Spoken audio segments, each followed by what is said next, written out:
100% tariffs, and if that's not high enough, I'll make it 200%.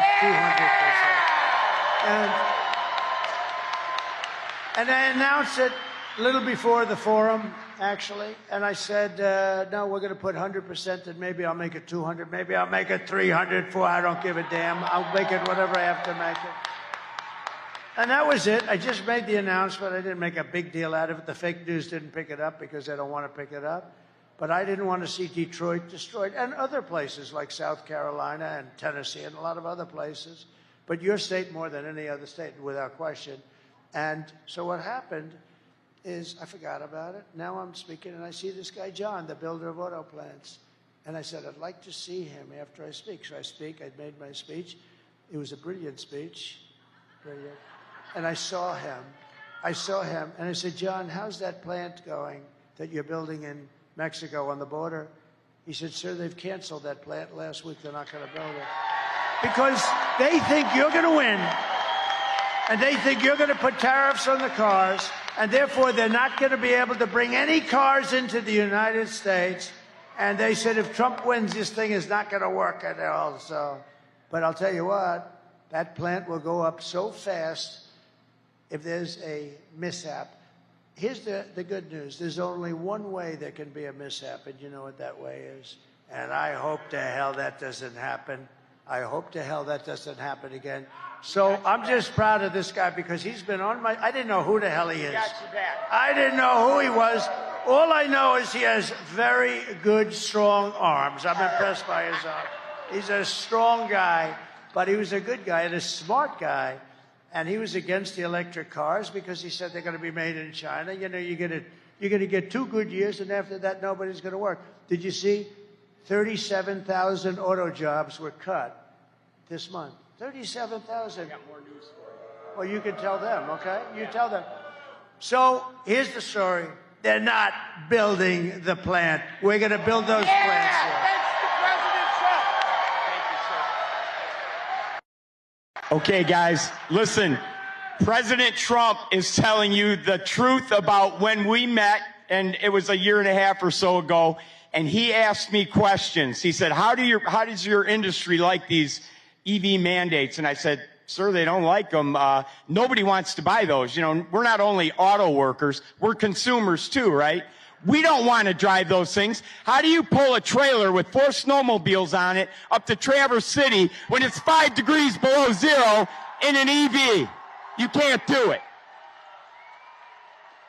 But Kamala Harris thinks she knows better than the experts in Detroit. She wants no more combustion engines, internal combustion engines, produced by 2035 because she's smarter than the engineers at General Motors, right? So President Trump gets it. Every time we met, we started talking backstage, and he would ask me questions. I'd give him feedback. We'd talk back and forth, and it became kind of a regular thing. So I got in the habit of coming up here and kind of giving him updates on how things are going in the auto industry. I was holding a rally every week outside of a different auto plant in the Detroit area with a lot of these guys behind me. And we were talking to auto workers all summer long for 4 or 5 months. And I would ask them, I'd do my own poll. What's it like inside? Are they voting for Trump? How's our support? I'd say, do we have majority in there? They'd say, majority? You got 65 or 70%. We're not voting for Joe Biden and then Kamala Harris. So don't believe anything you read in the newspaper. Don't believe anything you see Sean Fain talking about. The auto workers, UAW members, are voting for Donald Trump for president. Okay. That's the good news. That's the good news. But now I got some bad news for you, and this is going to really tick you off and motivate you to get your friends out to vote. Yesterday, Ford Motor Company sent out notices to all their workers at the Dearborn Ford pickup truck, the Lightning, 100% electric vehicle. They laid everybody off till next year. All right? So those people, through the holidays, Thanksgiving, Christmas, New Year's, are unemployed. We don't know when they're coming back, but it won't be at least until next year. So I don't know if you saw that news. Now I got some other news that the people in the back there don't like to talk about, but I'm going to pass it on. Now this is big news. Because I've been getting called up on stage and I talk to President Trump on a regular basis, 3 vice presidents at Stellantis reached out to me through a friend of mine who's very tied in with the auto industry, and they wanted to give President Trump some bad news about what Stellantis has planned for next year.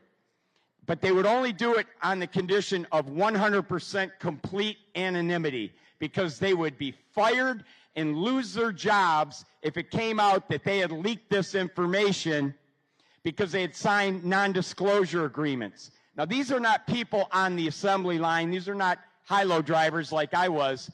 The one gentleman that, the lead of these 3, is a vice president of manufacturing.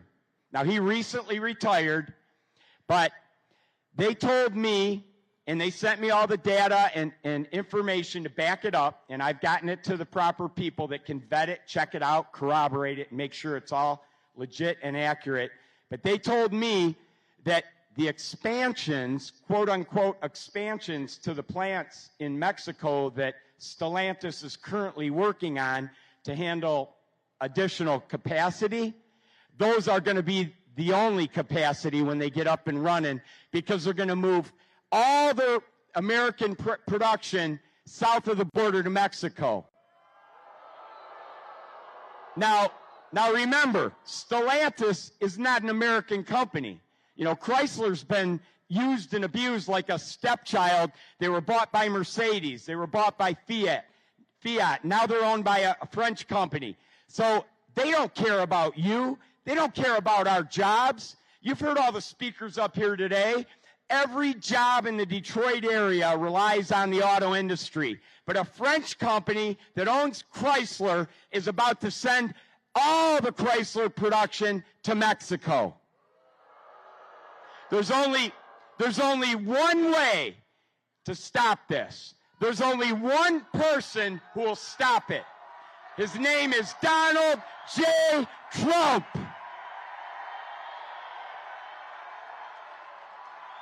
So I'm asking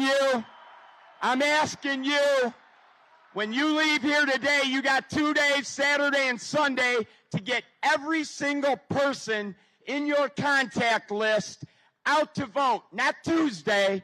Get them to vote tomorrow and Sunday. Okay? Tell them, do not wait till Tuesday. They got to do it over the weekend. One phone call and they'll know where they got to go. But you got to get them out. And then when they vote, then they can get everybody on their contact list out to vote. We got to make it too big to rig. Let's elect Donald J. Trump, the 47th President of the United States.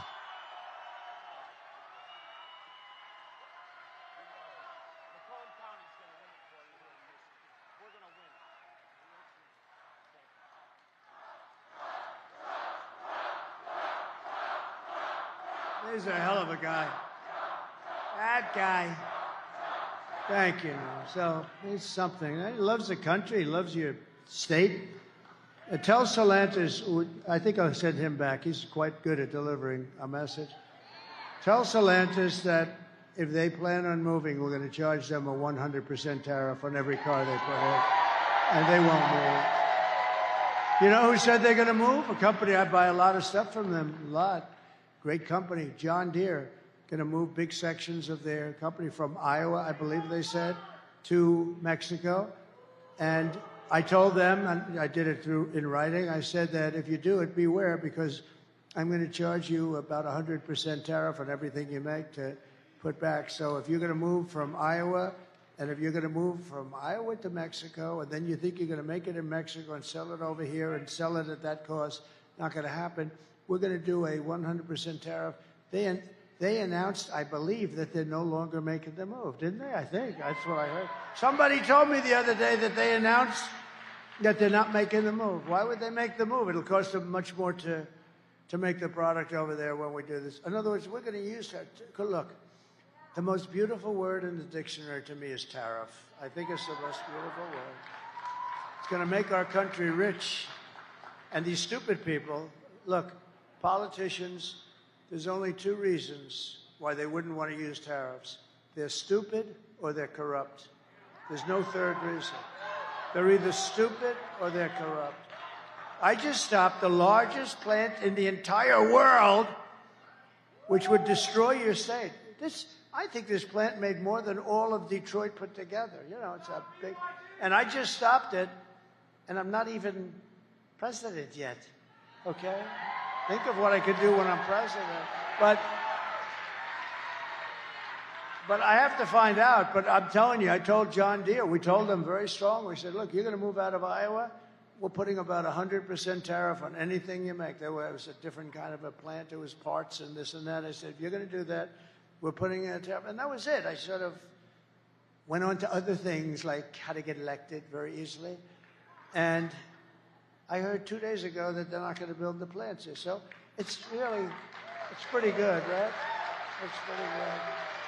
But you're a hell of a guy, I tell you. He's a friend of mine.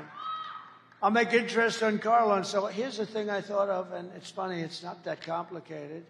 It's going to do tremendous good for your area because here's what I'm doing. I thought of this idea, and then I expanded. You know, a lot of times you have an idea, and then you expand. I was always good financially, and I was always very good on construction. In this case, construction doesn't matter. It's finance that matters. And people call me up. It doesn't sound complicated. They say, from Wall Street, 182 IQ guys, brilliant guys. Where the hell did you ever come up with that idea? Like, as an example, no tax on tips. I did that. Everyone went crazy. Nobody ever heard of it before, right? No, it's true. And then that dumb woman, very dumb woman, that low IQ individual, like 2 months later stood up. Today I'd like to announce that we're not going to have tax on tips.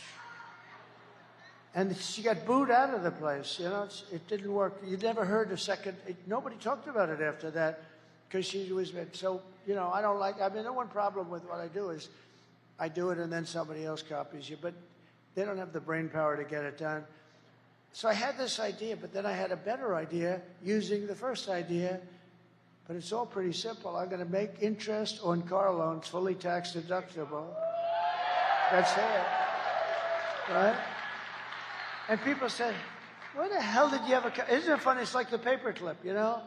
Years ago, long before you, youngster, years ago, somebody came up with the idea of the paperclip. I think 129 years ago, a long time ago.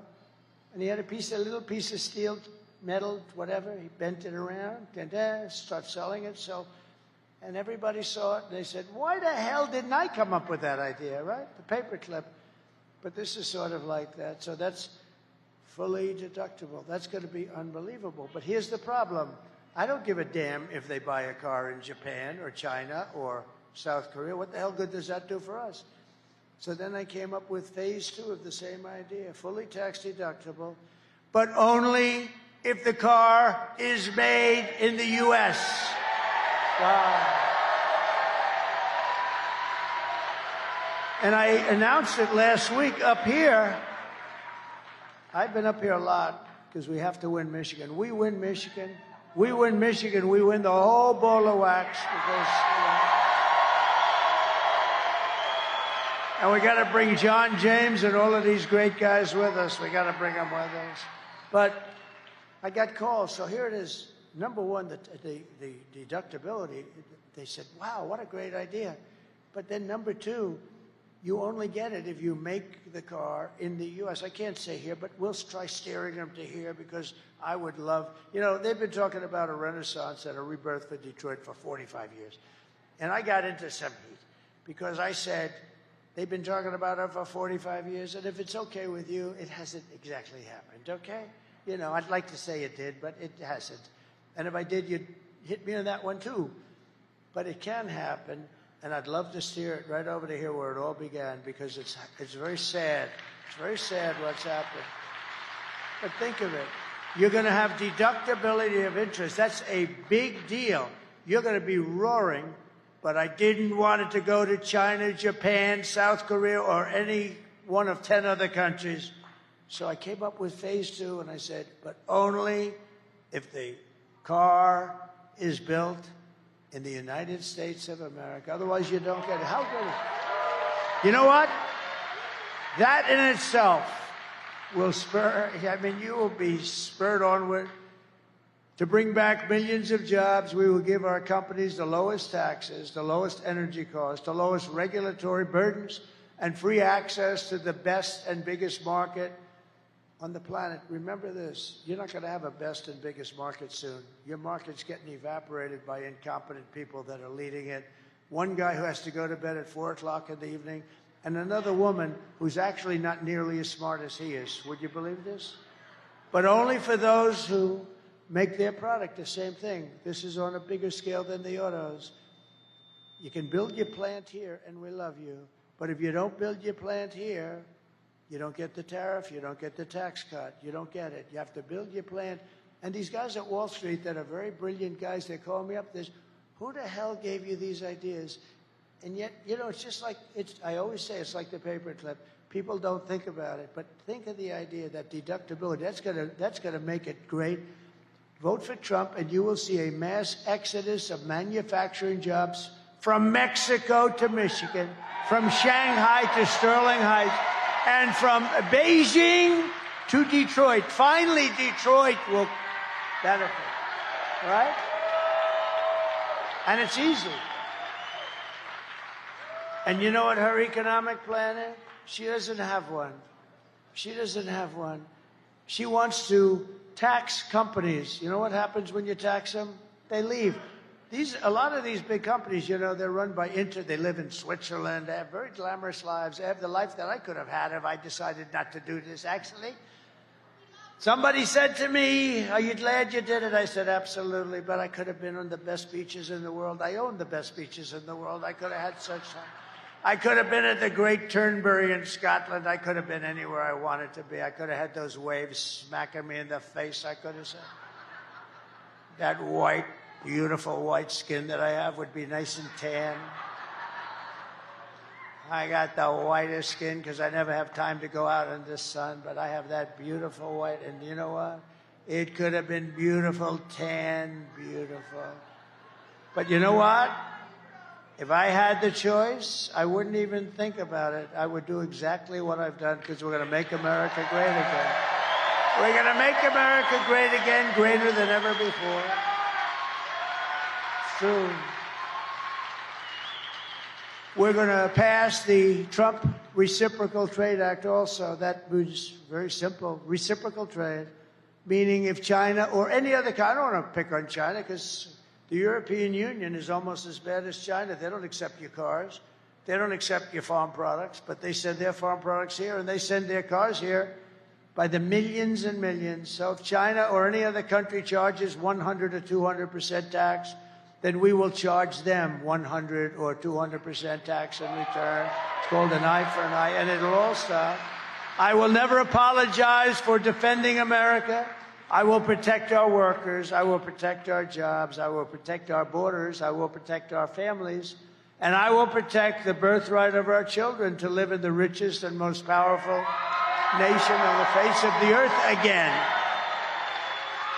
And as we rescue our economy, I will also restore our borders, because I think it's your biggest problem. I think, you know, inflation is terrible. It's a country buster. The economy is horrible. You saw the numbers, and I hope the fake news is going to write those numbers. There's a lot of fake news back there, but I hope you'll be lucky if one guy writes it. It'll be the local Detroit newspaper or something. They don't write those numbers because they want to try and get her elected. Why? I don't know. That's the biggest thing I can't understand. Why the hell would you want her? She's horrible. But over the past 4 years, Kamala has orchestrated the most egregious betrayal that any leader in American history has ever inflicted upon its people. She has violated her oath and eradicated our sovereign border, totally eradicated our border, and unleashed an army of gangs and criminal migrants from prisons and jails, insane asylums and mental institutions from all over the world, from Venezuela to the Congo in Africa. Congo, a lot of people coming in from the Congo. And you know where they live in the Congo? In jails. They're emptying their jails into this country.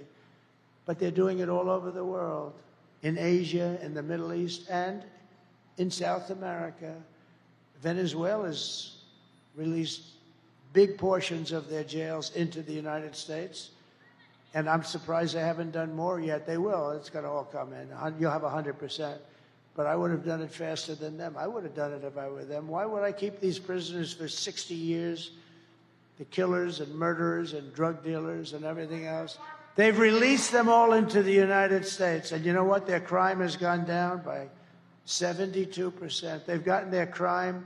They've gone into their cities, Caracas and cities, and they've taken the gangs and they've removed their gangs and they've put them into your country. Can you imagine? And this woman and this guy, but she was in charge of the border.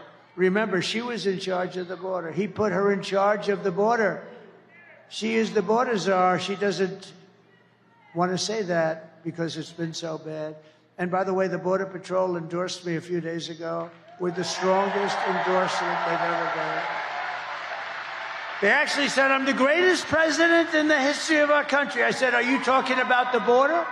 They said, no, the border too. You're the best we ever had in the border, but you're the best president in the history of our country. And then I said, does that include Abraham Lincoln, George Washington? Does that include everybody? How about Lincoln, Washington? You know, we had some pretty good ones. We had some pretty bad ones, too. The couple of that we just had. Here's the good thing. Jimmy Carter's just turned 100. He's going to be a happy man. He's so thrilled because his administration looks totally brilliant compared to the Biden-Kamala administration. So Jimmy is a happy man today. He's led a brilliant administration by comparison. Today I want to hear, and I want you to hear from a mother just made 2 days ago who suffered gravely because her daughter was killed by an illegal migrant that would have never come in under the Trump policy. And she said that, would have never come in. We have open borders. These killers are coming in at levels that nobody's ever seen. Please watch. Sunday night, I asked her to not stay up super late because of her coming to work with me in the morning to do her summer school. She said, okay. I told her good night and I love you. I went to bed, not realizing that that was going to be the last time I saw her. We're best friends. Yeah. We're going shaking again. I woke up to notice she wasn't in her bed. I'm in my heart trying not to lose my mind because I don't know where she is. I finally remembered her phone had a location on and her phone was pinging just 2 minutes down the road, right behind the skate park. I start driving to the direction the phone was being pinged at, and I see a couple cop cars with lights on. I see yellow tape, and immediately my heart drops and sinks to the bottom of my stomach. My daughter's hands and ankles were both bound. She was strangled to death, left with no pants. And I know in my heart, she fought incredibly hard. She was not going down without a fight.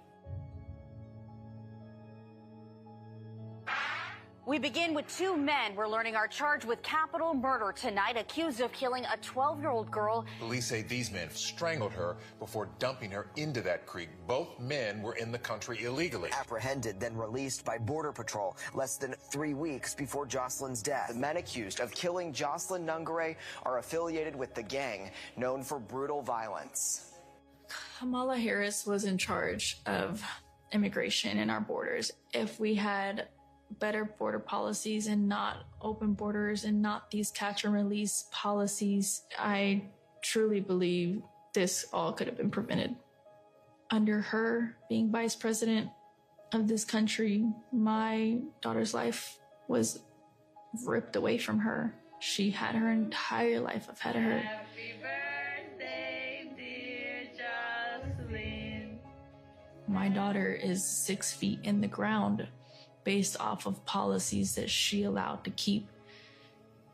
Kamala Harris did have one job, and she not only failed, not me, she failed my daughter. She failed Jocelyn. You know, she was only 12. President Trump reached out, gave me his sincerest condolences as not a former president, but just as a father, someone who cares. I believe Donald Trump needs to be back in office. I can at least know that my next child will be safe in this country.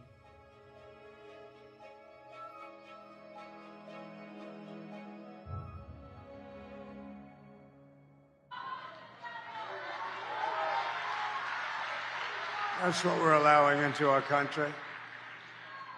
The day I take the oath of office, the migrant invasion ends and the restoration of our country begins.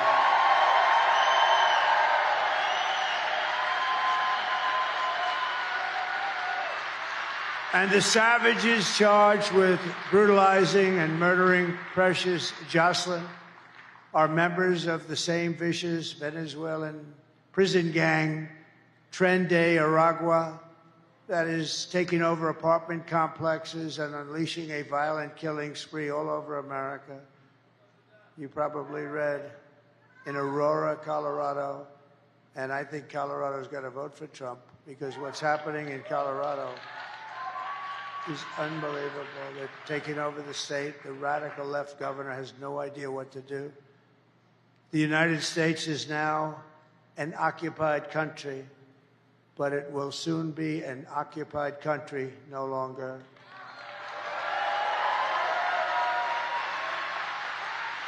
November 5th, 2024, Election Day, will be Liberation Day in America. It'll be Liberation Day, 4 days. On day one, I will launch the largest deportation program in American history. I will rescue every city and town that has been invaded and conquered. These towns have been invaded, and these towns have been actually conquered. Think of it. We're talking about the United States of America. And we will put these vicious and bloodthirsty criminals in jail, or at a minimum, kick them the hell out of our country and fast. To expedite removals of Tren de Aragua and other savage gangs like MS-13, I will invoke the Alien Enemies Act of 1798. Very tough one. To target and dismantle every migrant criminal network operating on American soil. And if they come back into our country, it's an automatic 10 years in jail with no possibility of parole. And I'm hereby calling, today I am calling for the death penalty for any migrant that kills an American citizen or a law enforcement officer.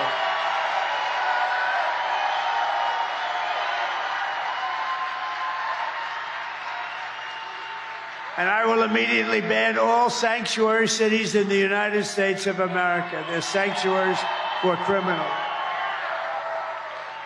Despite all the damage she has caused, Kamala has spent the final week of her campaign comparing her political opponents to the most evil mass murderers in history. 3 days ago, Joe Biden called our supporters garbage. Said we were garbage. It's not nice, is it? Not nice, Joe. It was so bad that the White House stenographer was ordered to change the transcript. That's like 60 Minutes taking out the answer to a question. Did you see that we sued 60 Minutes and CBS?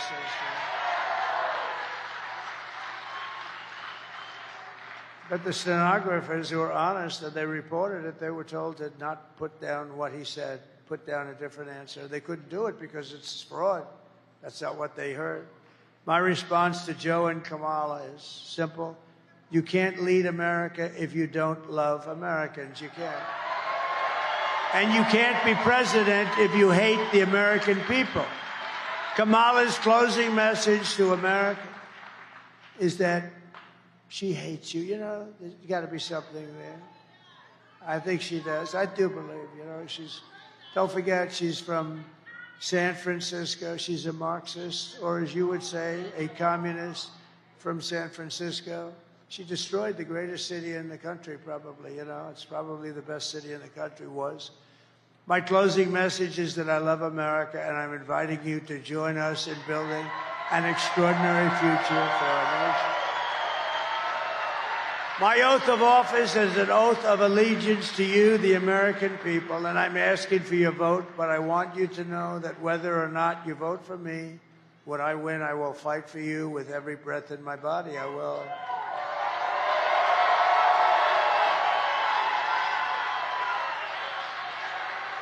What we have built is the biggest, broadest, most incredible coalition and the greatest political movement in American history. My God, it's the best movement, the biggest movement in the history of our country. I told Joe, I said, Joe, it means make America great again. It's okay, Joe. We're seeing historic levels of support among blacks, Hispanics, and Asians, Jews, Catholics, evangelicals, and Mormons. They're all joining our cause in larger numbers than ever before. And now the most amazing thing is happening. We're also winning overwhelming support from your Muslim community right here in Michigan. Muslim and Arab right here in Michigan. That's something. That's progress. And I just came from an incredible meeting with the Lebanese community in Dearborn. Last week I was honored to be endorsed by a group of some of the most important imams and Muslim leaders in your state. And I'm also grateful to the mayors of Dearborn Heights. Bill Brazzi. Bill Brazzi. Where's Bill? Hello, Bill. Thank you very much for being here. Thank you. And the mayor of Hamtramck, Dr. Amir Galeb. Doctor, thank you very much, Mr. Mayor. They're great people. Many Muslim and Arab Americans are friends and family living in the Middle East, and Kamala is campaigning with warmongers like Liz Cheney. How do you think that is? They want to get the Arab American vote. They want to get the Muslim votes. So she picks Liz Cheney, whose father virtually destroyed the Middle East, right? I don't think it's working out too well. You know, it's interesting. If you give, Liz Cheney, she talks big, oh, I want war. She always wants war. Every time I was with her in the White House, we should attack this nation, that nation, nations that people never even heard of, we should attack. She's a big tough guy, she's a big tough one. She's a tough one. But if you gave Liz Cheney a gun and put her into battle facing the other side with guns pointing at her, she wouldn't have the courage or the strength or the stamina to even look the enemy in the eye. She wouldn't have. She sits back in Washington, oh, we ought to go and attack Iran, Iraq. We're going to attack everybody. That's why I broke up with her. All she wanted to do is go to war with everybody. Because she, like Kamala, is a stupid person. It's easy for her to say she wants to start wars from the comfort of her nice home or her father's lavish home that he got from killing a big portion of the Middle East. You know that, right? He headed up a company that was a big company, a big beneficiary of the wars. These war hawks, they want to draft your kids to die in wars, and they will never fight themselves. Liz Cheney wouldn't fight. I'll go with her. I'll go to the Middle East. I'll go wherever she wants, and we'll fight. She doesn't have the guts to fight. She's all talk and no action. She lost her seat for Congress from a great state. I love that state. I won that state by like 50 points or some crazy number. And she lost to a very good woman who ran against her, Harriet. How good is Harriet? So Liz Cheney lost by almost 40 points. It's the biggest defeat in the history of the United States Congress. No other congressperson lost by that much. She lost by almost 40 points. Never seen anything like it. If Kamala wins, only death and destruction await because she is the candidate of endless wars. I am the candidate of peace. I am peace. People don't believe that. I am peace.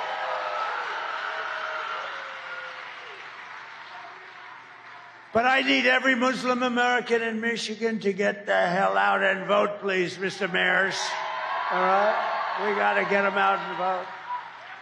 No, we want peace. Everybody wants. Who doesn't want peace? Only stupid people like Cheney. No, you give her a gun, Liz. We're going to a certain location in the world. We're going to fight it out with them. Oh, please, I don't want to do it. But when she's there and there's no consequences, we should go to war with them. Her and that idiot John Bolton, he was so stupid. But I loved him. You know why?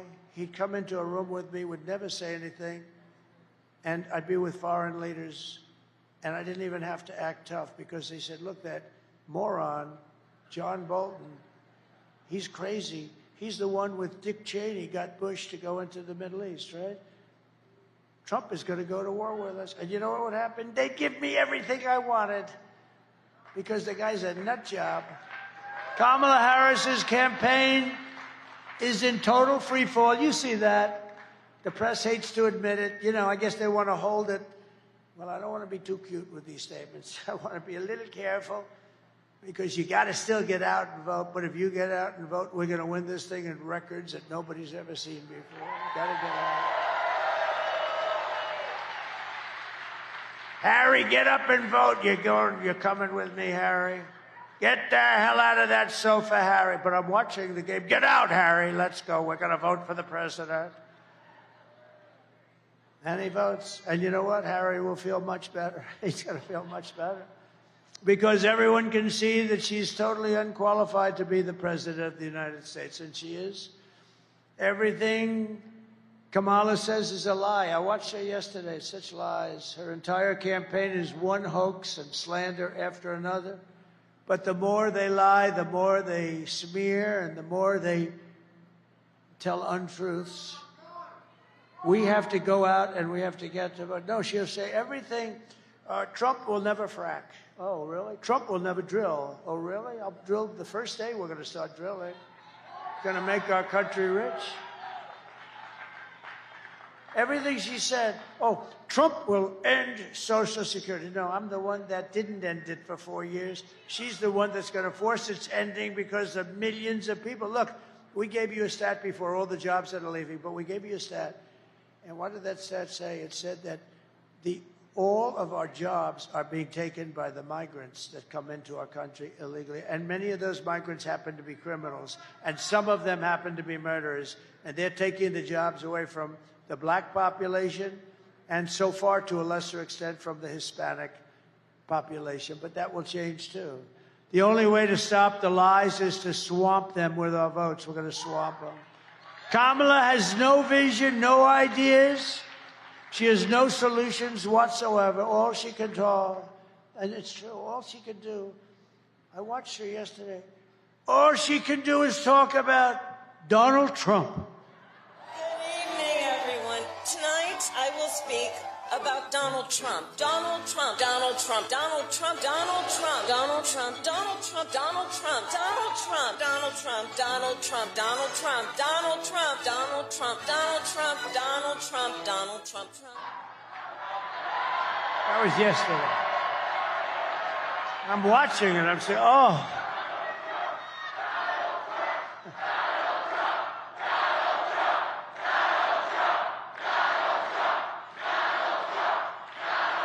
Thank you.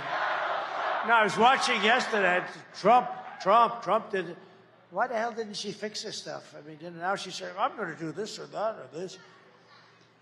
There are some people who thrive under pressure, and there are some people who crack under pressure. And the more pressure Kamala has, the more pressure that Kamala has, the worse she's crumbled. I watched her 2 days ago. She's exhausted. I mean, I've been doing 62 days without a day off, and I am inspired, actually. It's crazy, right? I'm actually inspired. I don't know, maybe I shouldn't be, but I am. She's so rattled and frightened that she couldn't even do an interview with a great guy named Joe Rogan. Couldn't do it. And if she can't handle an interview, she sure as hell can't handle President Xi, can she? She can't handle President Xi of China. She will get overwhelmed, she will melt down, and millions of people will die with her stupidity. They got us into Ukraine. We should have never gone into Ukraine. If I was president, you would have never gone into Ukraine. This is not a charity event. This is an election for the biggest and toughest job in human history. This is the biggest job in history. And on top of it, we have to save our country. Do you want to lose your life savings because we put a weak and foolish person in the White House? Do you want to lose your job and maybe your house and pension because Kamala has the economic understanding of a child? She's like a child. I watch her. I'm good at this stuff. I watch her. She doesn't know what the hell she's talking about. And every one of those companies will move. They'll move to Asia. They'll move to Europe. They'll move. Everybody wants those companies. But we do too, and we're not letting them go. Take a look. Take a look at what we did with John Deere. I mean, I just heard it. I just heard it just recently that John Deere has announced that they're not going to move to Mexico. If they do move to Mexico, they're going to pay a big price. They can sell anywhere they want, but they're not selling in the United States of America, okay? And I like John Deere, and I'm a big customer of John Deere, and maybe they'll red flag me. They'll say you can't buy from John Deere, and I'll buy from somebody else if I have to. But they're not going to move their manufacturing plants to Mexico unless they want to pay a very big price. This presidency is a job held by Teddy Roosevelt, Abraham Lincoln, Dwight Eisenhower, Ronald Reagan, people of strength and intelligence. Would you trust Kamala Harris to talk to Russia or China and talk them out of a war? Let's talk. I don't think you would. Would you trust her to steer us out of an economic calamity? She has put us into, and we are right now, we had the lowest job numbers I think I've ever heard. I've never heard of 12,000 jobs, John, have you? I don't think so. We've done this for a long time. I don't think I've ever heard of 12,000 jobs. Nothing is more dangerous than to give an immense amount of power to a very weak and incompetent and low IQ person. That's what you're giving. You're giving the presidency to a low IQ person. We had that for 4 years. We can't take another 4 years. I mean, the mistakes this guy made, and she was there, right? She was there. She approved everything she said. She'd like to have that statement back. You wouldn't put Kamala Harris in charge of literally a kindergarten class. You wouldn't be able to do the job. So at the end of the day, you need to ask yourself, can you afford to put someone this incompetent in charge of our country's future? No, you can't. On top of it all, Kamala says she would do one thing. Remember this. She would do one thing different, and then she took it back because she forgot the thing. So she said she wouldn't do anything different than Joe Biden, which is disqualifying. They've got almost a 90% wrong track. You know, right track, wrong track? It's the highest wrong track in the history of our country, almost 90%. It's disqualifying. Take a look at this. Would you have done something differently than President Biden during the past 4 years? There is not a thing that comes to mind. I stood there on the tarmac watching you check your watch. The chaotic and deadly U.S. evacuation from Afghanistan stunned Americans and the world and cost the lives of 13 U.S. soldiers. Would you have done something differently? There is not a thing that comes to mind. More than 13,000 illegal immigrants convicted of murder have been caught at the border and then released into the United States. An Afghan national is in custody today after being accused of plotting an election day terrorist attack. The suspect entered the U.S. on a special immigrant visa. Gut-wrenching new details in the murder of Georgia nursing student Laken Riley. The illegal immigrant suspect, who cops say committed the heinous murder, is a Venezuelan national who crossed the unsecured southern border back in 2022. 2 men investigators say are in the country illegally from Venezuela are charged with capital murder in the death of Jocelyn Nungaray. A fifth illegal immigrant accused of attacking 2 New York City police officers over the weekend showed no remorse or regret. Would you have done something differently? There is not a thing that comes to mind. Only 18% say the economy is in excellent or good condition. US inflation has hit a new 40-year high, increasing by 9.1% over the financial year. Authorities saying Train de Aragua, which has been linked with more than 100 criminal investigations here in the U.S., has now been found operating its criminal enterprise in apartment complexes. Were you the last person in the room? Yes.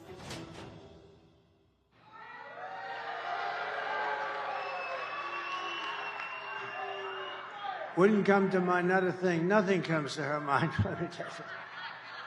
It wasn't so much that nothing comes to her mind, because she's stupid. Now, can you imagine? You know the worst thing of all? 325,000 children are missing or dead. They came through the border. Think of that, 300. We're not talking 2 or 3, which is too many. 325,000 children went through her stupid open border, and now they're either missing, dead, or slaves. If you want to end this disaster, you must get out and vote. We're pleased to be joined today, and I hope this happens because he's really good, by your next senator from the great state of Michigan, Mike Rogers. Mike, thank you. Come on, Mike.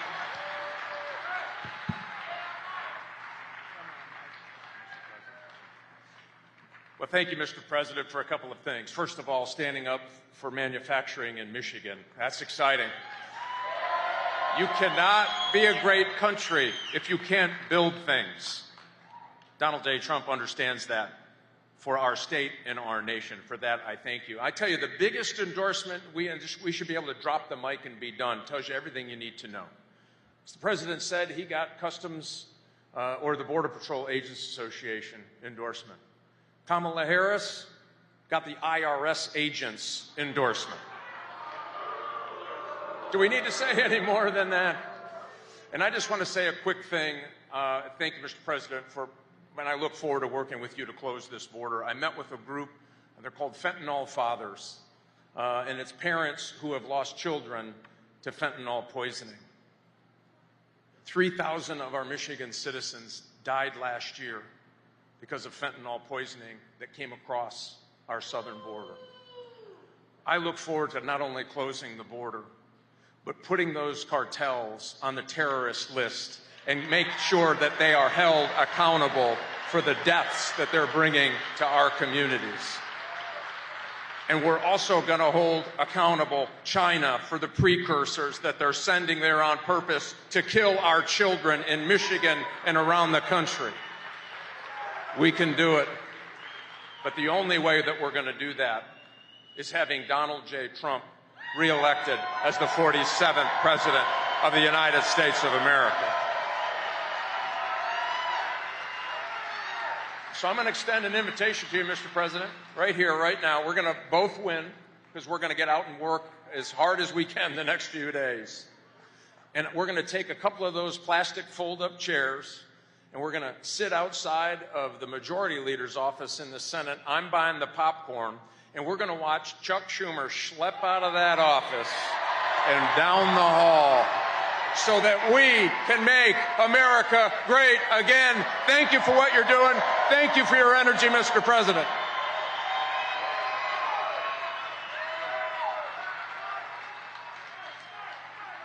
Thank you, everybody. Thank you very much. I see a very good Hulk Hogan lookalike. Look at that guy.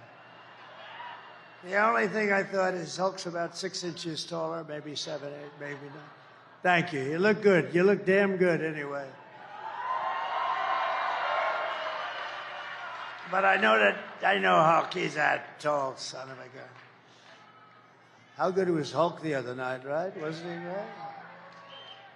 I also want to thank Senators Eric Schmidt and Mark Wayne Mullen, two of the great senators of our country. They're here someplace, and I want to thank them very much. Thank you. Two great senators and brave people. Congressman John James, a friend of mine for a long time, and he's doing a great job. Great job, Joe. And you're doing well. Lisa McLean. Lisa, look at Lisa. These are warriors. These are great people. Thank you, Lisa. Thank you. You look great. John Molinar. John. Hi, John. Good.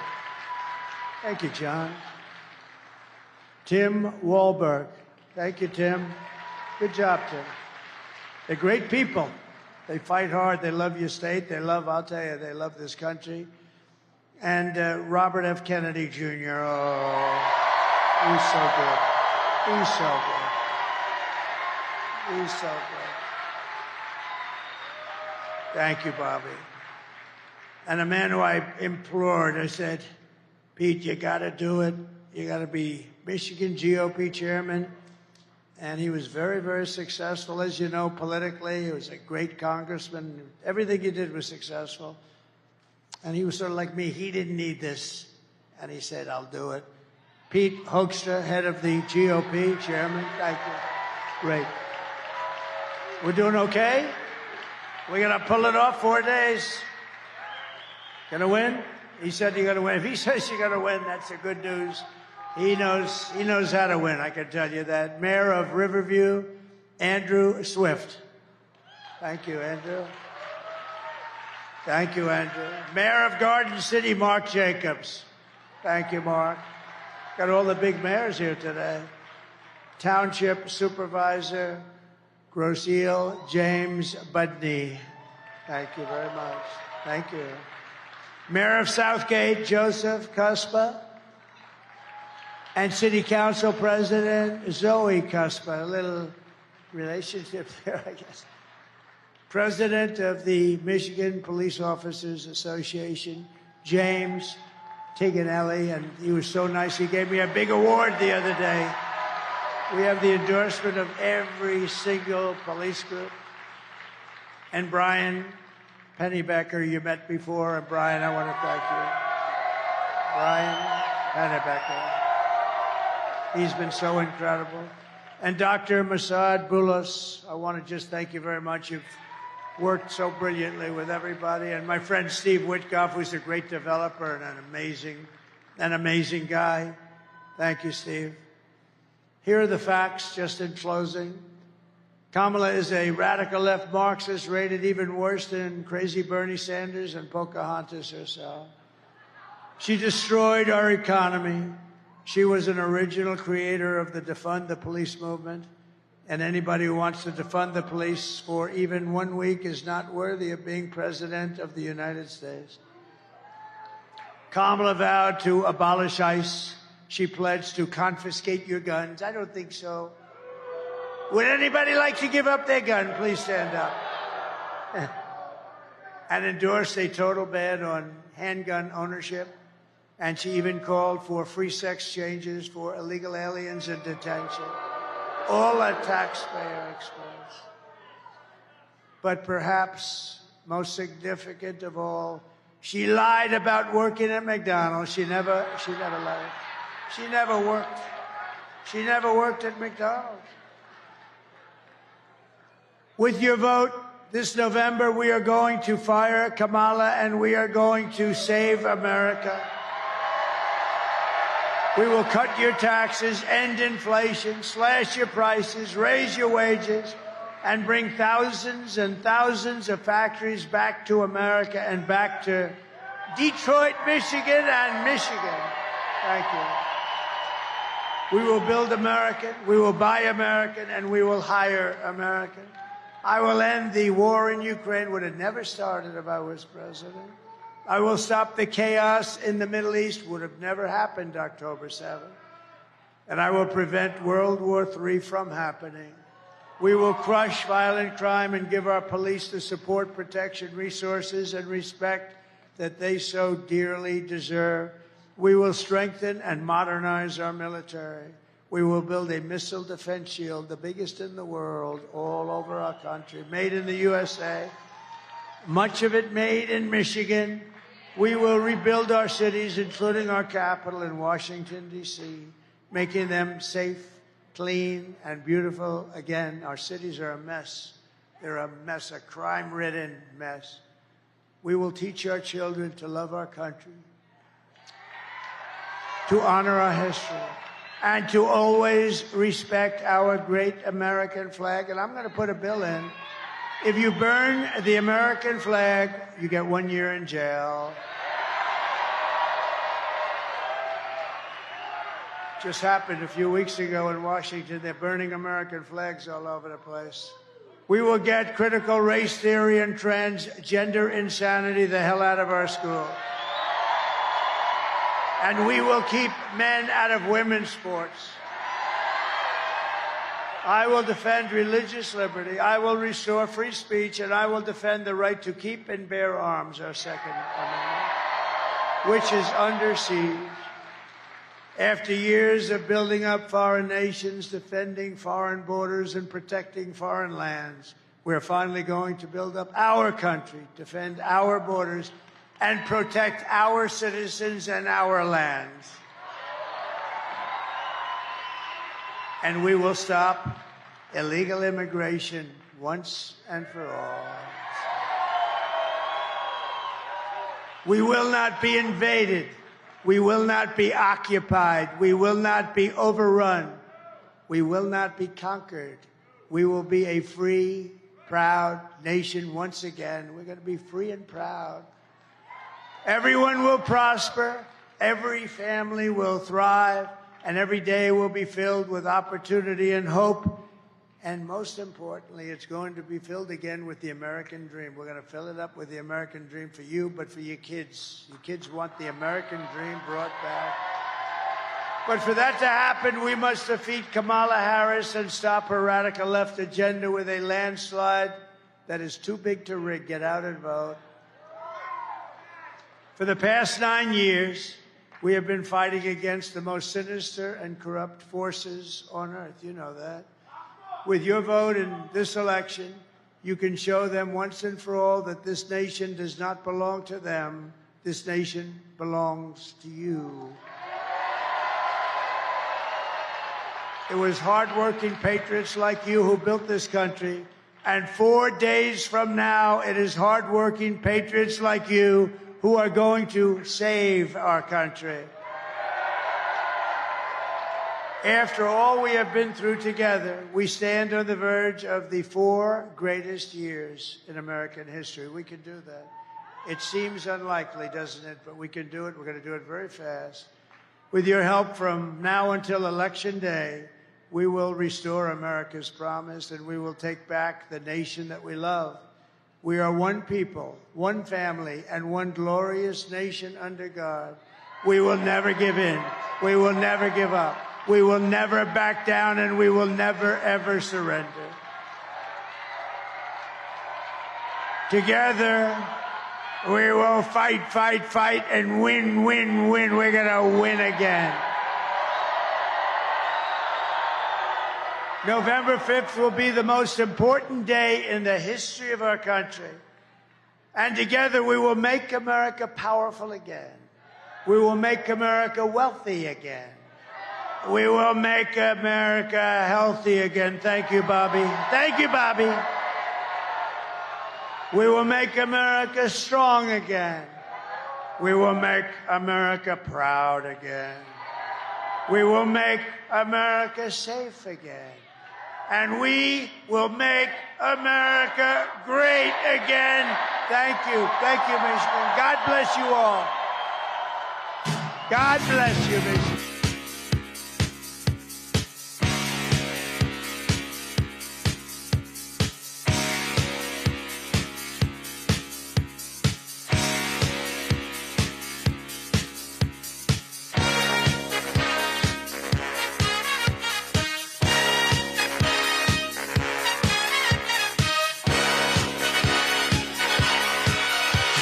Young man, there's no need to feel down. I said, young man.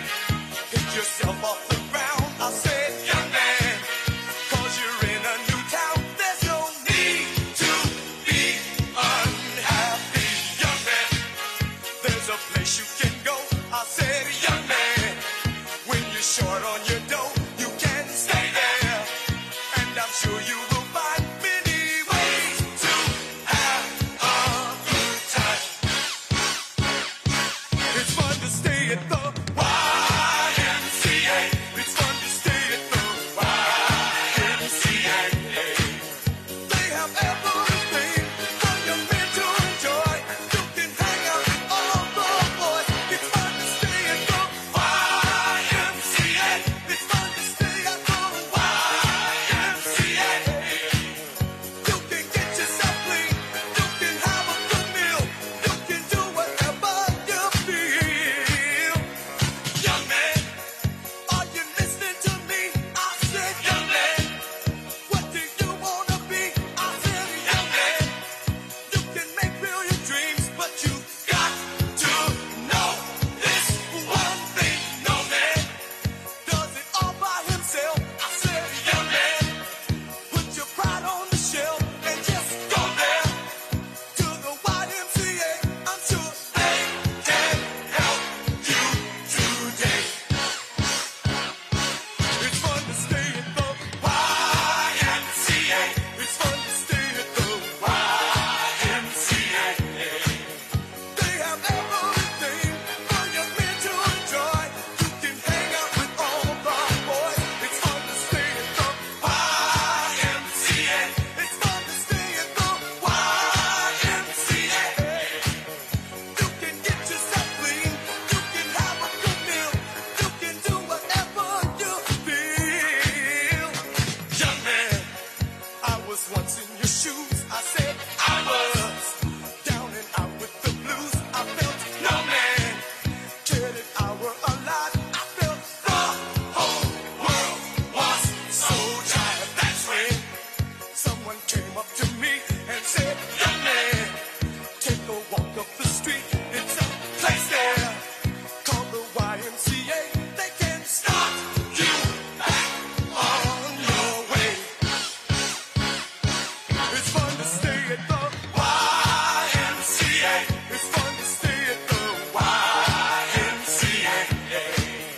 They have everything for your men to enjoy. You can hang out with all the boys. YMCA. It's fun to stay at the YMCA.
term until COVID took it all away from him. Right? And he can say, look, we had a good economy without inflation in my 3 years till the economy wheels went off. And Biden and Harris may have had job growth, but they have inflation. Therefore, you have to vote against them and for me. Isn't that about his argument? And have any of you heard some version of that? That's basically the stick. So, here's my answer. First of all, Trump really just inherited the last 2 years of Obama's. And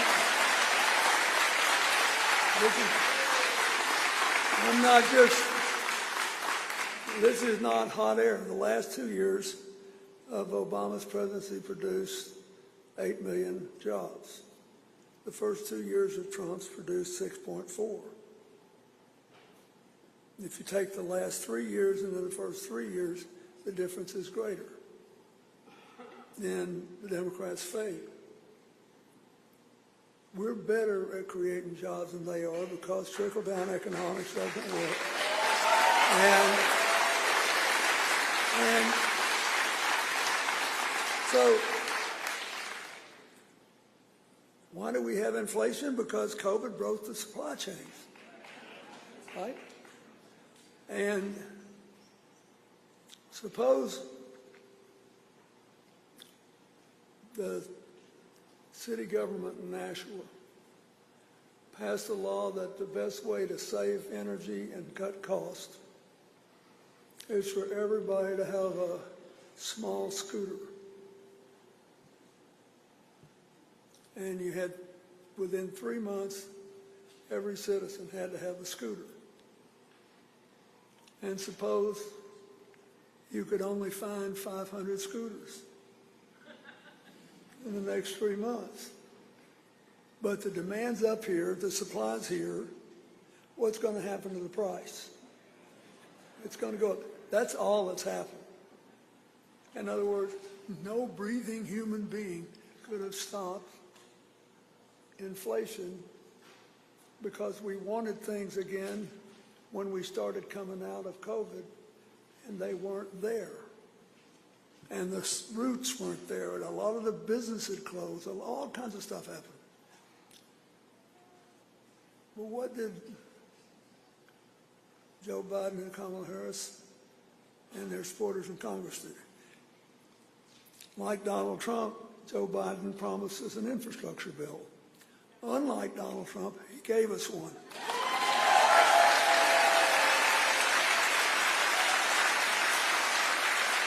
And so now we have 60,000 projects, soon be up to 100,000. Then they passed the CHIPS Act to enable us to get into high-tech manufacturing and to get the stuff right away and to block off the prospect that chips could be shut down. Then they adopted an all-of-the-above energy policy, which enabled us to create an enormous number of jobs in solar, wind, geothermal, small-scale nuclear, where the fuel pellets are in ceramic protection that will secure it from being a danger for thousands of years, and people can do this work. And hydroelectric power and lots of other things, all of the above, so that we're producing more energy than we consume for the first time since the 1950s. And it's created huge numbers of jobs. Right? So,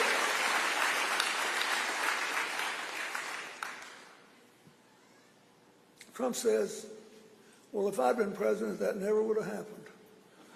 That inflation. Just take my word for it.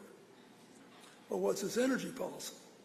his energy policy, he promised, he told the oil industry, if you'll give me $1 billion, I'll undo every single solitary thing they've done.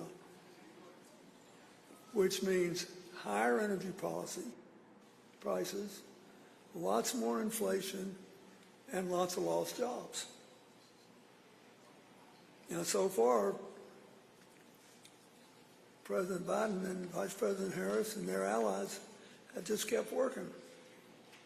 If you want 100,000 projects and more jobs, you have to reelect them because he has promised to undo what is driving this economic engine of ours. See, Trump. Now, I mean, the Federal Reserve, with its Republican chairman, has cut interest rates. And you will certainly soon start to feel that. And lower loan rates for many things. Because we've done the right thing here. Clearly, the answer is not to go back to a 30-year-old energy policy that will increase inflation, cost jobs, and take money right out of your pocket. This is a big deal. Then finally, Trump proposes this humongous tax cut for really rich people that don't need it.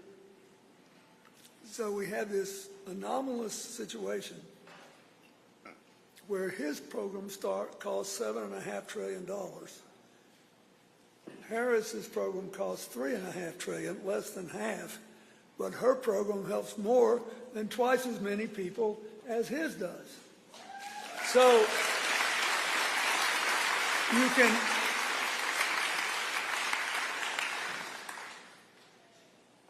she's the only one with a real plan to bring down the cost of essential items.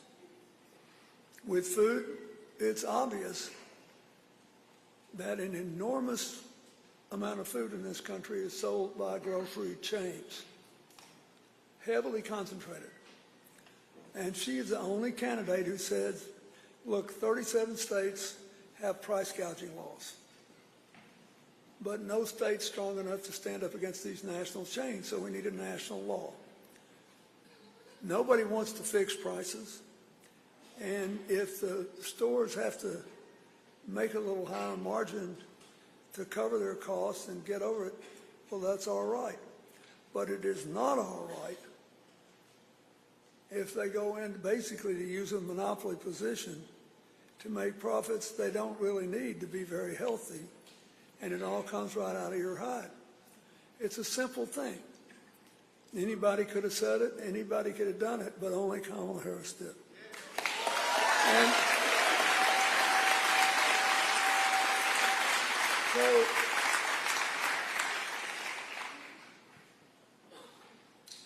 one of the things that really bothers me is what Trump wants to do.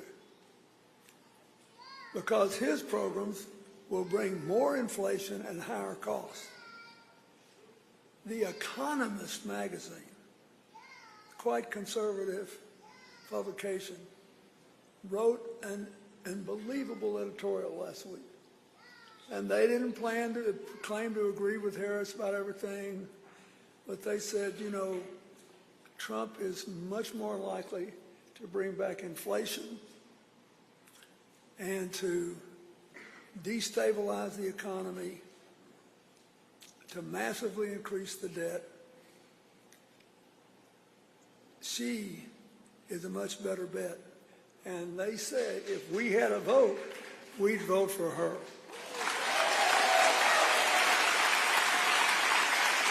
So,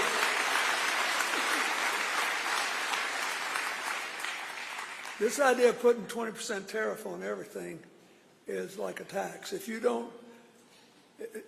we had a temporary tariff to give us time, say, to build the chips, we're going to substitute it, foreign chips, with our chips. And that's legitimate because we need them all right now, and we don't need to believe that a foreign country could basically refuse to give us the chips we need to function and coerce us. That's fine. But we're not about to overnight produce every single solitary thing we buy. So this idea of putting a 20% tariff on everything is basically just a way of saying we'll have to raise the price, I think, an average of 16% on all these products. And it will cost the average working family $4,000 a year. So all these tax benefits he's been promising won't amount to a hill of beans compared to the $4 grand you're going to have to pay out of your pocket because of this. Now, why am I telling you this? Because this race is really close. Because nobody ever explains this stuff. And I want you to tell all your neighbors. I want you to call any friends you've got in Pennsylvania, Michigan, Wisconsin, or any other swing state. This is a big deal. Every person you get to turn out, every person you can turn around, it will matter. And there is a reason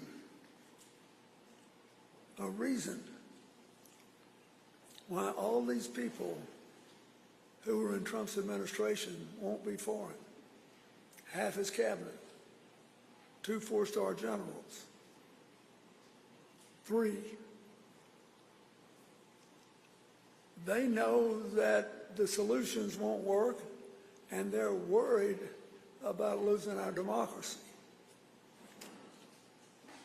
We got a lot of big challenges, but the things that Trump offers to do won't solve them. And he never tells you the whole story about what we're going to do. So I am praying that you can persuade your neighbors that it's high time to give up the blame game and time to get on the same train. It's just,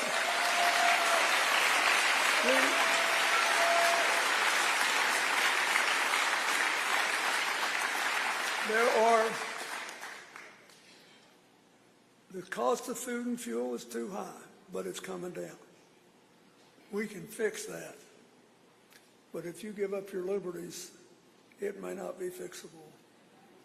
Not for a long time.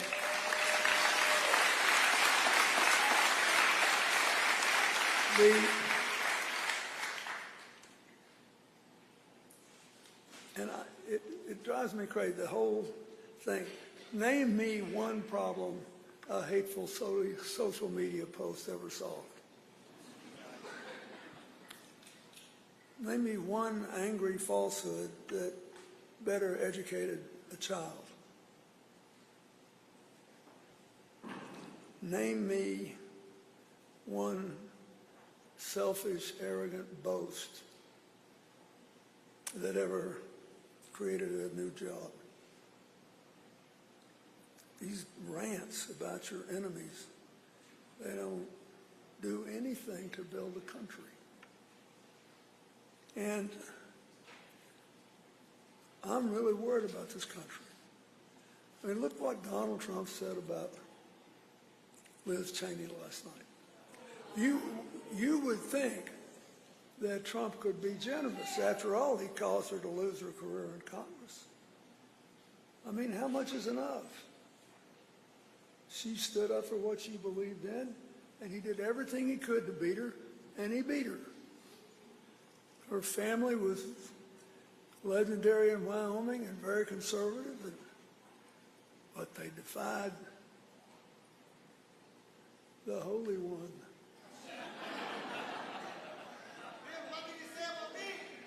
And they beat him. Yeah. Exactly. And then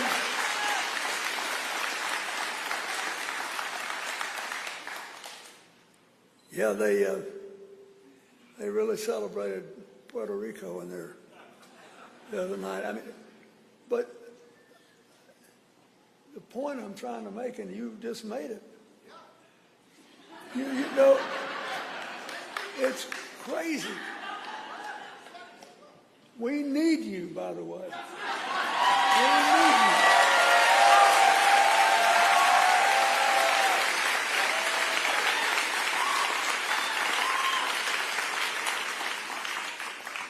you. So let's just close on that. Let's do a little numbers. You know, I like arithmetic. I think it's reassuring. I can't help saying this. I really like Tim Walz. I could not believe that J.D. Vance had the gall in that debate to say that Donald Trump had stabilized the Affordable Care Act. And so what he did was try to put a stake in it. And only John McCain stopped him. Do you remember that, John McCain? And now,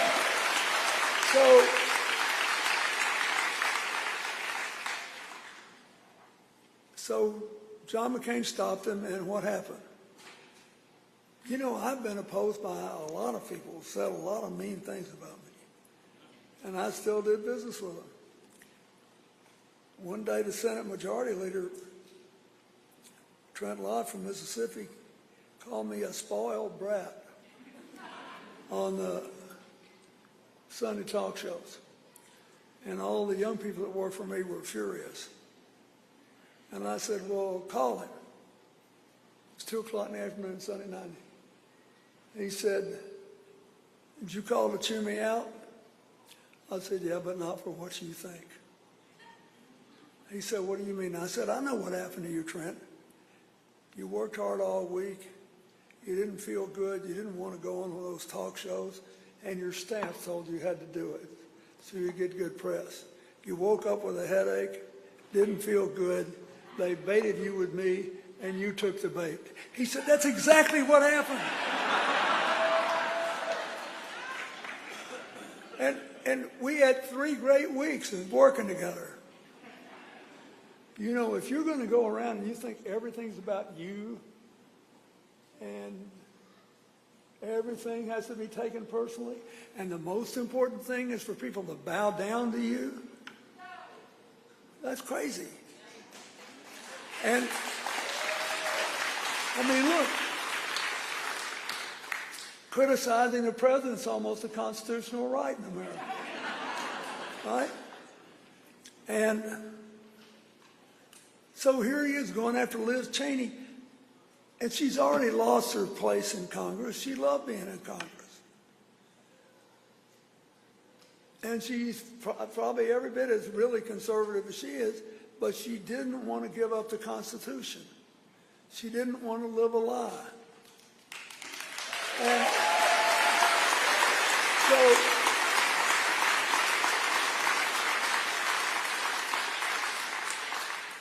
and neither did her father, who has, you know, been defense secretary, and then, of course, vice president.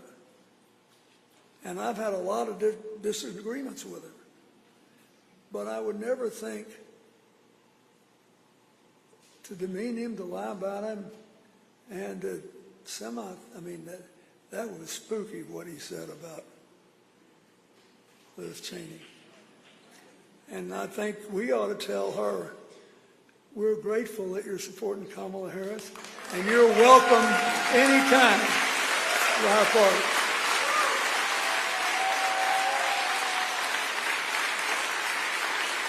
So, you need to go. You got my vote. And we need to keep going, but remember, you know there's a majority out there who want a better way. And you know there's a majority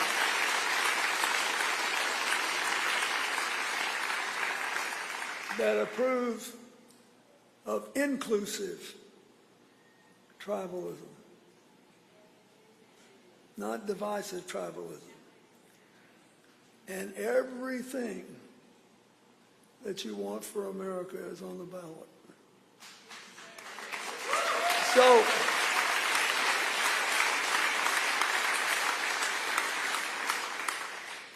your family. Governor Rodriguez, County Executive Nelson, and the chair of our Democratic Party, Ben Wickler.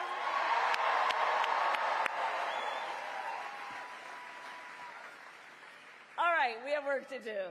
Okay, Wisconsin, 4 days left in probably one of, if not the most consequential elections of our lifetime. And we have work to do still. We have a lot of work to do, but we like hard work. Hard work is good work. Hard work is joyful work. And make no mistake, we will win. We will win. We will win.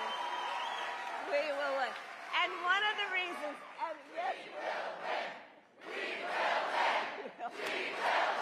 we will win. And we will win, and we will win because we are the type of people who we know when you know what you stand for, you know what to fight for. You know what to fight for, right? And in this election, we have an opportunity to finally turn the page on a decade of Donald Trump trying to keep us divided and afraid of each other. We're done with that. We're done. We're exhausted with that. And we know that's who he is, but Wisconsin, that's not who we are. That's not who we are. That's not who we are. And it is time for a new generation of leadership in America.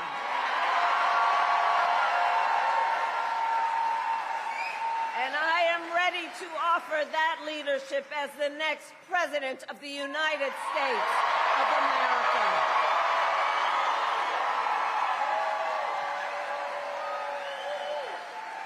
And Wisconsin, you know me, I'm not afraid of tough fights. For decades, clearly,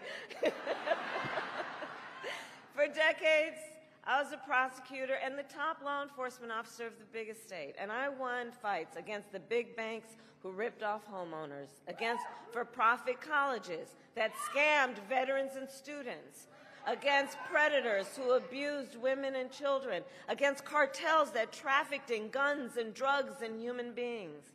And I pledge to you, if you give me the chance to fight on your behalf as president, there is nothing in the world that will stand in my way.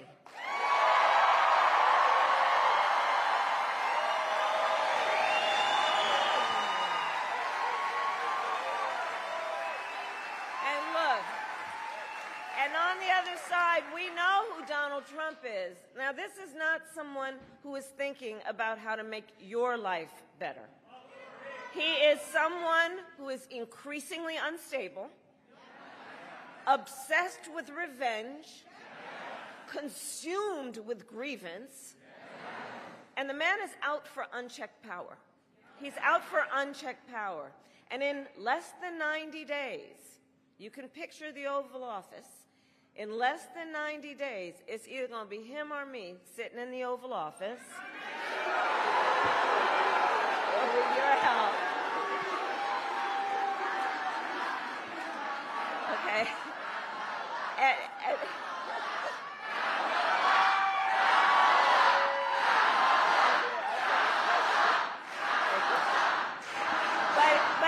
But let's help the friends and family and neighbors who are not here right now. Imagine that for a minute, right?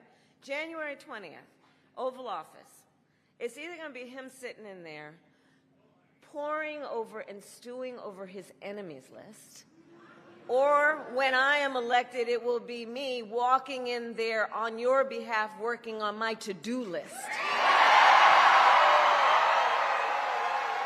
Because we got work to do. Because we have work to do. And at the top of my list is bringing down the cost of living for you. That will be my focus every single day as president, including I will give a middle-class tax cut to over 100 million Americans.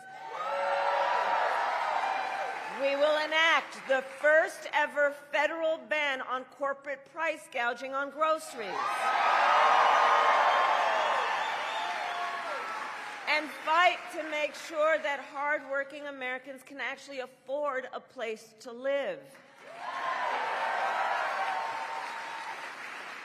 And one of the things that we were talking about backstage is about the importance of people being able to care for their family members, and including and in particular their elder family members. And some of you may know,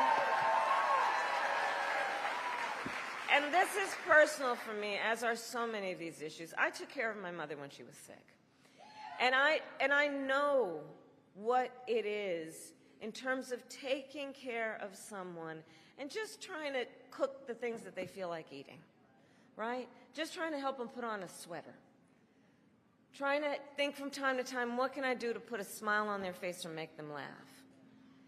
It is important work, and it is work that is about dignity. It's about dignity.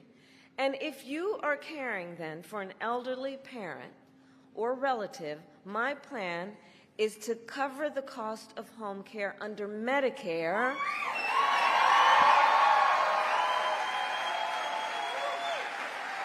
So you don't have to worry about either spending down whatever savings you have to qualify for Medicaid or quitting your job and cutting off a source of income to be able to stay at home. In particular, if you're in the sandwich generation, meaning that you are taking care of your kids while you are taking care of a parent. It's about dignity. And my plan will also lower the cost of child care. Again, about dignity. About dignity. My plan is to prioritize cutting taxes for small businesses. Do we have small business owners here? I love our small businesses. You are part of the backbone of America's economy. And that's the work we will do. We will do the work of lowering health care costs because I believe so deeply and strongly, access to health care should be a right and not just a privilege of those who can afford it. It's about values. It's about values. On the other hand, Donald Trump's answer to the financial pressures you face are the same as they were last time. Another $1 trillion in tax cuts for billionaires and the biggest corporations.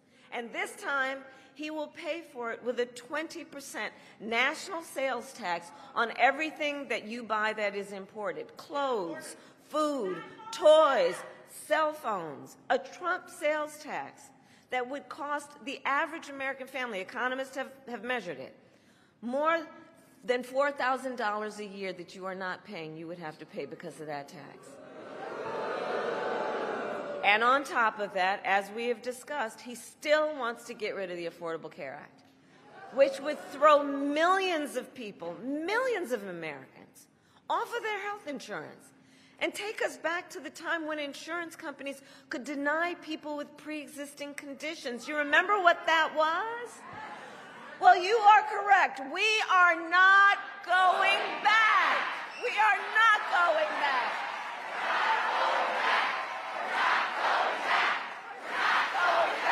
We're not going back. And we are not going back because just like Wisconsin's state motto tells us, we will move forward. We will move forward. You guys know that best. So ours is a fight for the future, and it is a fight for freedom. Like the fundamental freedom of a woman to be able to make decisions about her own body and not have her government tell her what to do.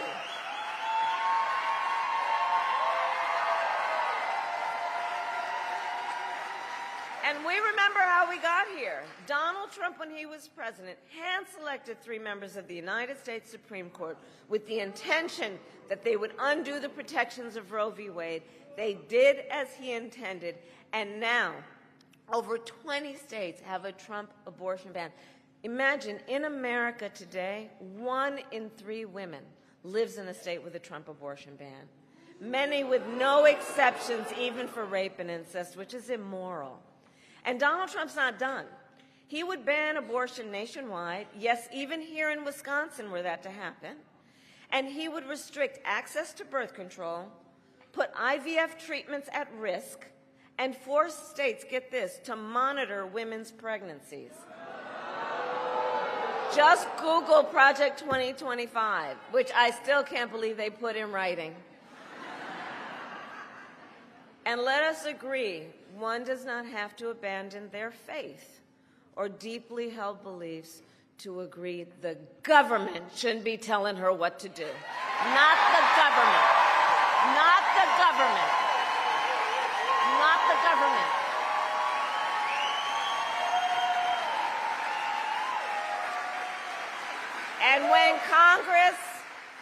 And when Congress, together with Tammy's leadership, passes a bill to restore reproductive freedom nationwide, as President of the United States, I will proudly sign it into law. I will proudly sign it into law.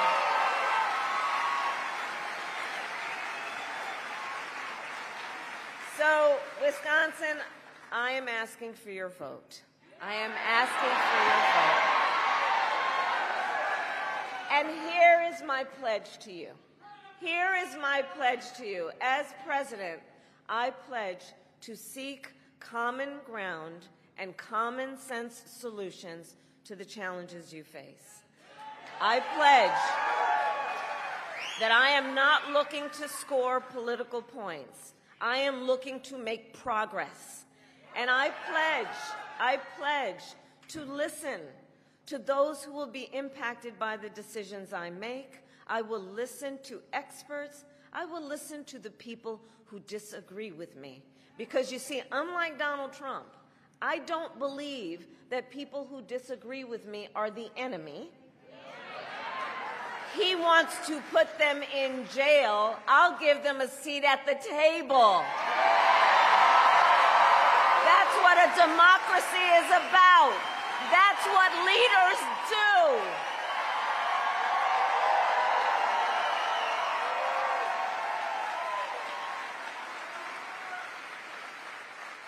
And it is my pledge to always put country above party and self, and to be a president for all Americans. For all Americans. That is my pledge to you, Wisconsin. So let me ask, we're 4 days out. Who here has already voted? Oh, wow! Oh, my goodness. That's great. Thank you. Okay, well, here's what I want to ask. I want to ask a little more of you. Please talk to your friends and family and neighbors and share your perspective. Share why you have taken the time out of your lives to spend this time here when there's so many other things you could do. Let them know, because this moment, I think, really is our opportunity to reconnect with people and remind them they're not alone and build community. And so please, share with them why this election is important to you and encourage them to make their voices heard. And for anyone who's not yet voted, no judgment. But please take a moment now to just think about what your plan will be for when and where you will vote. And please go to iwillvote.com. Yes, I have a website. For all the information you might need about when and where you can go to vote and where to drop off your absentee ballot.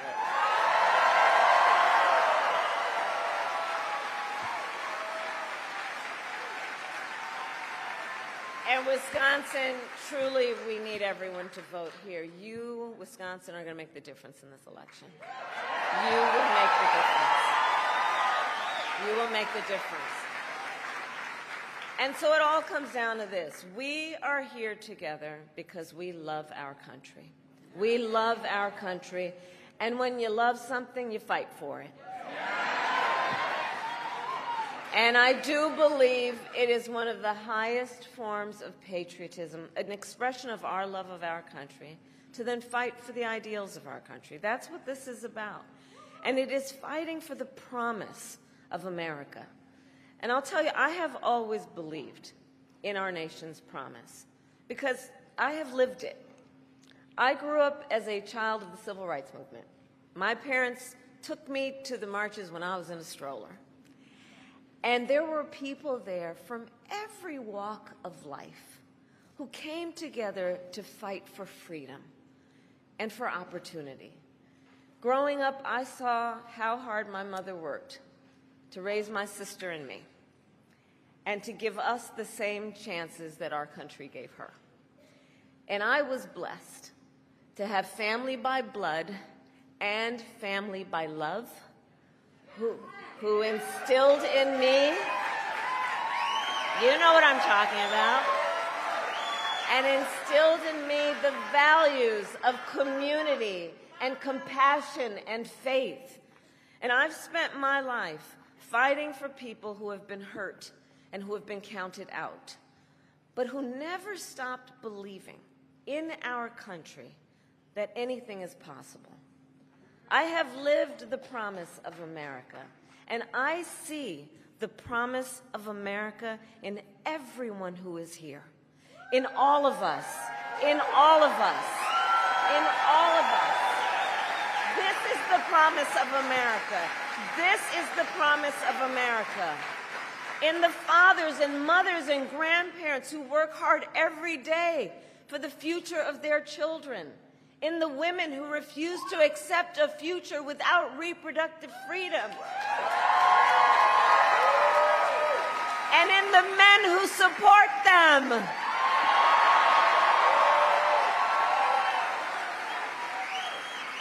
In Republicans who have never voted for a Democrat before but are putting the Constitution of the United States above party.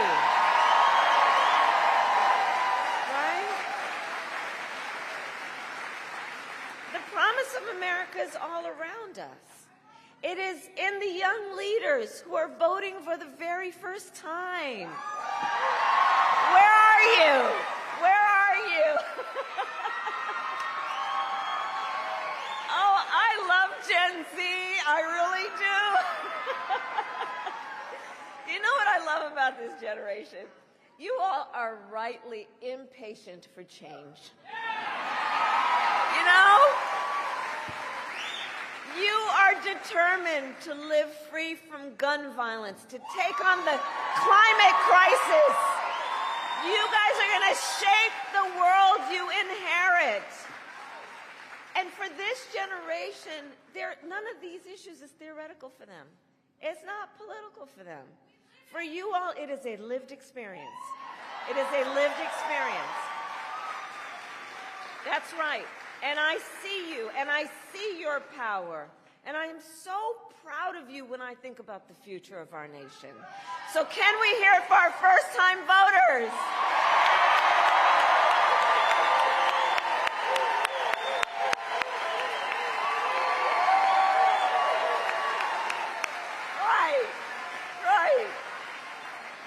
Right. All right, so Wisconsin, 4 days. 4 days to get this thing done, and no one can sit on the sidelines.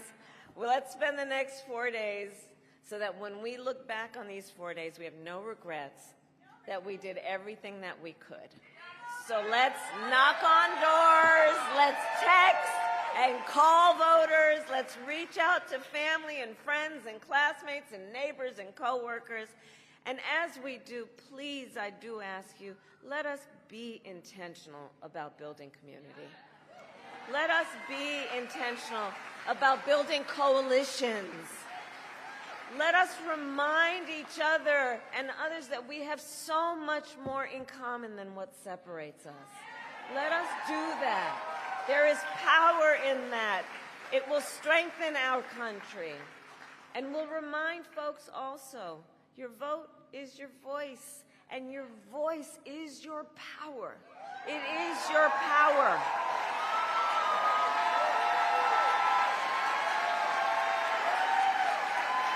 And So, Wisconsin, today I ask you, are you ready to make your voices heard? Do we believe in freedom? Do we believe in opportunity? Do we believe in the promise of America? And are we ready to fight for it? And when we fight, we win. God bless you, and God bless the United States of America.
Keep on running, cause the winner don't quit on themselves.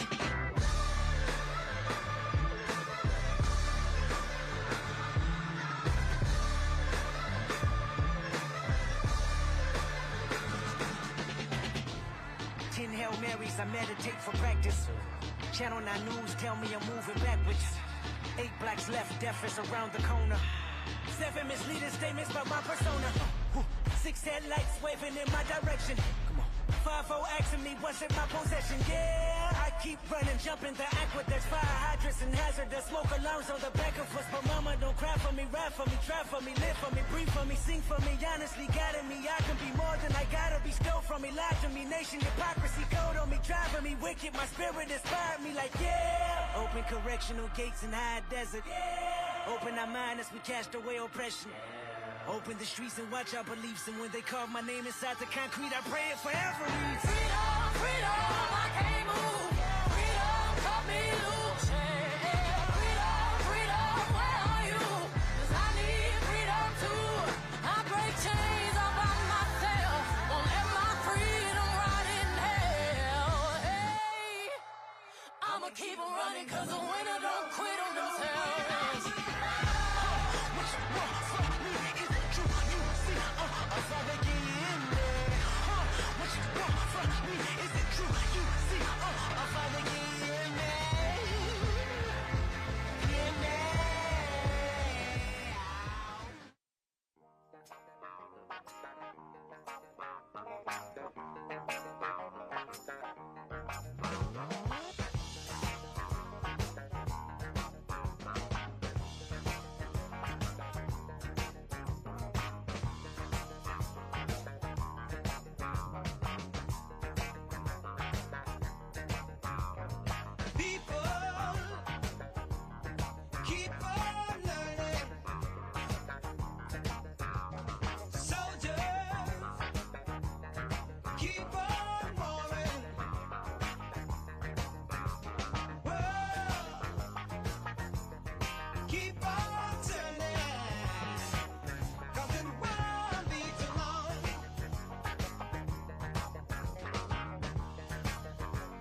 So I spent most of my life just living for these moments.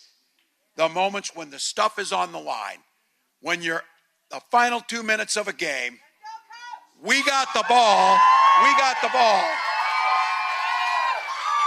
We got the ball, and we got the best quarterback in Kamala Harris.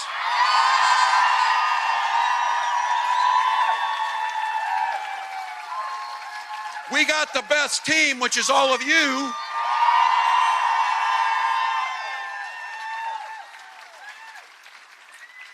We don't get tired, and if we do, we'll wait till we're dead to do the sleeping, because not now, because 1 or 2 votes in the state of Michigan in each precinct could be the difference between President Harris or the nightmare we saw on the other side. That's what's there. And I guarantee you, and especially the young ones here, this will happen to you. There'll be a point where you're going to be older, and you're going to be in that rocking chair on the porch, and you're going to be rocking, and a little one's going to come up to you, and they're going to be studying in school, and they're going to say, where were you and what would you do in 2024 to protect the democracy and keep the American experiment alive? And every one of you are going to say, every damn thing I could do. Every damn thing I could do. How many have voted already? All right. How many of you can get another person to vote? There we go. Look, we can do it. If you've still got a mail-in ballot, don't put it off, people. Put it in the mailbox. Take it down to the clerk. Make a plan to vote early or be ready for November 5th. It's iwillvote.com/MI to find your polling place. Look, we came here. It's our responsibility, and it is an awesome responsibility, but an incredible privilege. Generations of Americans before have stood in the face of this kind of crap, and here we are. And here we are. And I want to be on that damn porch when we talk about, were you the ones that made sure Donald Trump went away and we didn't have to hear him anymore? Yes, us.